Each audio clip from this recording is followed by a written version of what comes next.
beautiful people, and welcome to my channel. If you are a mom or you are a dad or you have a child in your custody that you are taking care of, or you will become a parent soon, trust me, this video is absolutely for you. Now guys, one of us landed herself in trouble and she wants to share it so that we too do not make such mistake. Now I remember a family friend saying to me she had a friend who had a child taken away by social workers, and because of that, when she became pregnant for the second child, they also informed social workers that, oh, she's pregnant again. And then they started their assessment, and guess what, when she gave birth, they also took the second baby from her. Yes. And when she told me myself, I was really shocked. But guys, trust me, we are in a foreign countries and we always have to abide by their rules. Now, without wasting any of your time, let's get to the details. Ryan Little. Now guys, welcome back to my channel. I'm super excited to have you here. Do me a favor, like this video right now so you don't forget. Share this video with everybody who you know is a parent or who intends to be a parent. Don't forget to subscribe. Now guys, before I share this lady's story with you, we share like a similarity. So let me share mine with you. Precisely 2022, I went to work and I became so poorly. I was feeling really poorly. And then I decided to go to the accident and emergency unit. So I went to the accident and emergency unit. Immediately I got there, I told them how I'm feeling. Like I'm feeling dizzy, drowsy, all the complaints. They took it down. They did observations on me. They did an ECG on me. They took bloods on me. And then they said I should go and sit in the crowd. Guys, trust me, there was too many crowd there at the accident and emergency unit. All sitting down. Some were even throwing up. Some were weaker and some. And then after a while, I got it precisely at 2200. After like 30-40 minutes, they were done with all the things on me and they said I should sit down, that I will be waiting to see the doctor, and when my own doctor comes, they will let me know. I'll hear my name being called out. And I said, okay. In my mind, I was thinking it's going to take like 30 minutes, maximum 1 hour. Guys, you won't believe it. From 2200 to 3 a.m. I was there. I didn't see my own doctor that they said would be coming to see me. Neither did I see any doctor. I became very furious. I became very angry. I picked up my bag and I went home. Now guys, I know what the nurses must have done that day. They must have looked at me and looked at other people, and they must have done like a triage. Which person's symptoms is more, which persons need to see a doctor. Like, if you don't know what a triage means, it's looking at everybody's condition around there and looking at this one should be prioritized, this one should see the doctor first. So I'm sure probably they've prioritized me and they feel I should be one of those that will be seeing the doctors later. So now from 2200 I got to here and to 2300 to 12 a.m. to 1 a.m. to 2 a.m. and to 3 a.m. So meaning I stayed 5 hours without seeing the doctor. I became angry. I came home.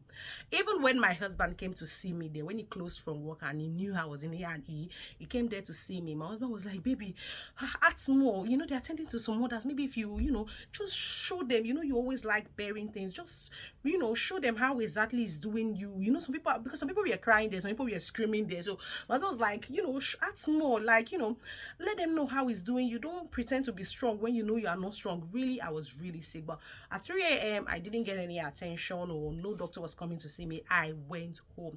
Now guys, nobody raised the safeguarding for me.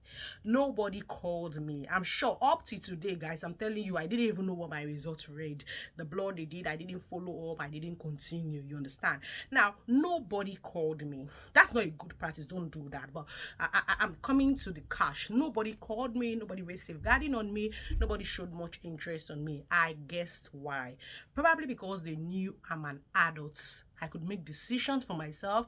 I could, I could take control of myself. Now, this is the catch. This lady that shared her story with us, that wants us to know about stories so that we can learn. She said precisely, I don't mention the date, she took a child to the hospital, that the child was spiking temperature. She's giving paracetamol, she's giving ibuprofen, and the child was still having a temperature by a thermometer of 39 degrees Celsius. But when she got to accident and emergency unit, the temperature became 40 degrees. That the nurses asked her, did the child observation, took some blood, asked her what's going on with the child, blah, blah, blah. And so she she explained to them all the symptoms the child is having, and they asked her what she's giving. She said she's giving paracetamol, she said she's giving Capo. They asked her the time, you know, she gave those drugs, and she told them. So the other nurse said it was 4 hours and they were going to give the child another paracetamol. They did give the child paracetamol. She said after like 30 minutes, the pediatric nurse came, checked the child's stomach, look at the child nostrils, check the child toxins, and she said, oh, that's fine, the doctor will be here. Now she said from 2200 or 2100 she took the child there till 3:30 a.m. that it was chaotic. Nobody has come to see the child. She said, but regularly, like 1 hour hourly, they come to take the child's temperature, and when it was another 4 hours, they gave the child another paracetamol from the one they gave initially. So now let's calculate the time together.